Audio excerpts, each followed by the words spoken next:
अस्सलाम वालेकुम, healthy lifestyle with Arshad Khan.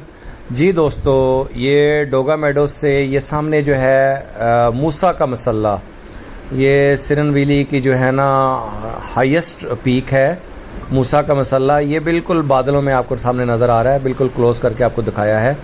ये मूसा का मसल्ला है। ये देखें खूबसूरत बादल, और ये देखें ये मलकी पर्वत इस तरफ जो है ना, दूसरी तरफ ये व्यू है, और ये खूबसूरत वैली। और ये हमारे ग्रुप की जिन जान जो है शहबाज साहब, ये जो है ना मतलब हमारे ग्रुप में लोगों को जो है वो मोटिवेट करते हैं और दुख दर्द के साथी हैं। तो ये जो है ना हमारा 7 वॉरियर्स का जो ग्रुप है, ये उनकी इस ग्रुप की जिन जान है। तो ये जो है ना हमारे जो लोकल बाबा जी हैं उनके साथ जो है ना ये खड़े हुए हैं माशाल्लाह।